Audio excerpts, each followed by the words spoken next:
Okay, this video is going to go over a few different things. I mean, some of these things I've touched on in previous videos, but I kind of wanted to go over some of the things again. So I'm going to go over wallets a little bit more. Then I'm going to go over transactions and unspent transaction outputs. And I'm going to go over mempools and what that is. So to start off, again, a wallet stores your private keys. When you want to send Bitcoin, it creates and signs the transaction with the private key. It then broadcasts the transaction to the Bitcoin network. When you receive funds, your wallet reads the blockchain and will notify you that you have funds to spend. There are no actual coins being stored, and that's something a lot of people don't understand. The coins aren't actually being stored in your wallet. Your wallet is just accessing them through your private key. The private key is what's being stored on your wallet. The blockchain is a database, and all nodes hold this whole database in it. Except there are, if you're running a wallet off your phone or some other wallets, they don't store the whole database, but they do contact or connect to nodes that store the entire database. So when your wallet signs and sends a transaction, the nodes will change the entry in the database and send money from your account to the recipient's account. There are no coins to be stored. It is just a database that shows how much that you have. Private keys are used to sign the transaction, and then all nodes can verify that you actually signed that transaction. You can store your private keys in many different ways. You can run a full node that holds your private keys and the entire copy of the blockchain.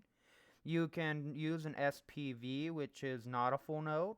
It does not have the entire blockchain, but does have your private key. It just connects to another node or multiple nodes to make sure that it's getting correct information.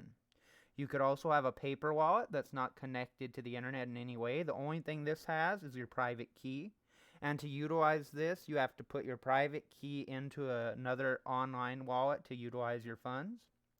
There are also hardware wallets that is a USB device that stores your private keys. They query the blockchain from full nodes. It is offline, and your private key should never touch your computer.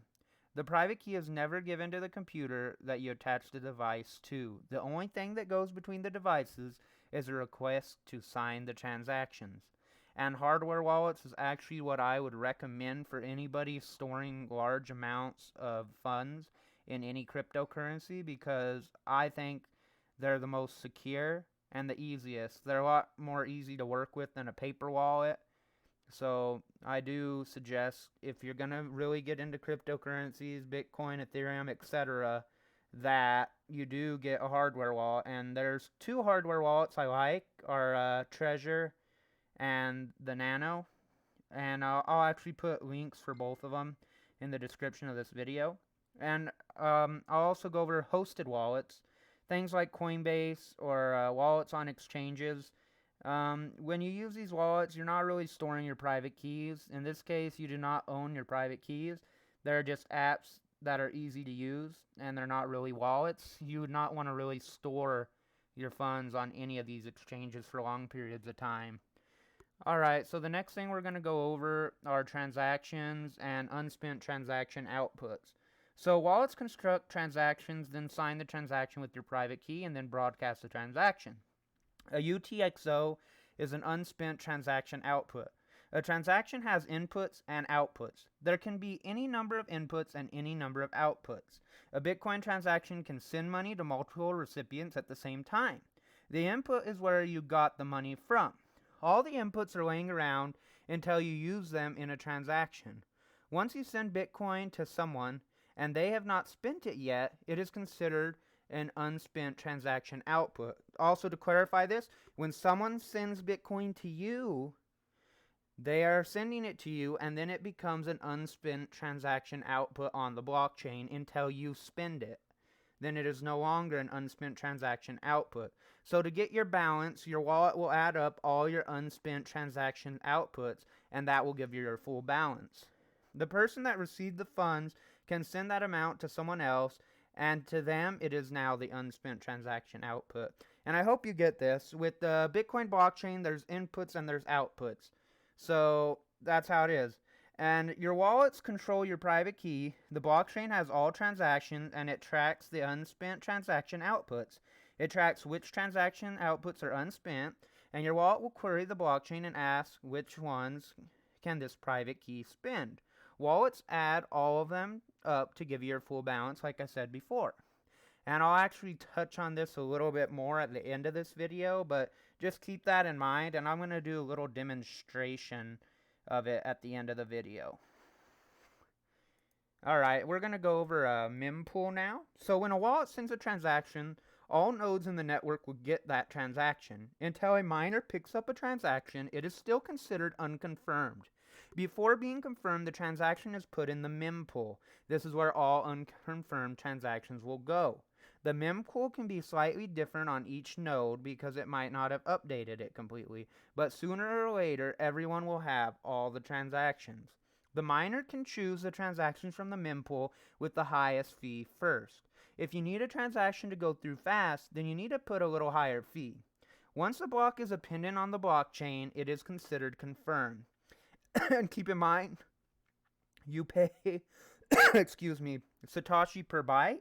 You do not pay per Bitcoin or per Satoshi transacted. So if you have a lot of inputs and outputs, it's more expensive. The amount of Bitcoin being sent has nothing to do with the transaction fee. The space that the transaction takes in the block is what matters, and that is what you're charged for. Okay, so real fastly now I'm going to take you through the entire process at a high overview. So first off, wallets create transaction. Wallets look at the unspent transaction outputs that you can spend. When a transaction is being constructed, the wallet signs the transaction with your private key. The wallet then broadcasts it to the network's nodes. It is then put in the mempool and considered unconfirmed, waiting for a miner to put it in the next block. Once this happens, the transaction is considered confirmed. So that's kind of the process. Next, I'm going to go over a little demonstration of UTXOs and how they work. Alrighty, so I made this little diagram to help you understand.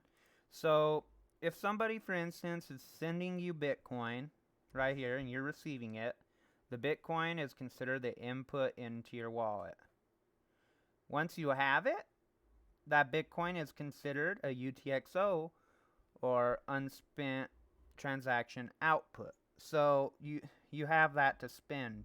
And one thing to keep in mind is when you do get these inputs, for instance, if you had someone send, each one of these people, let's just say, sent you 1 Bitcoin, and you now have 3 Bitcoin.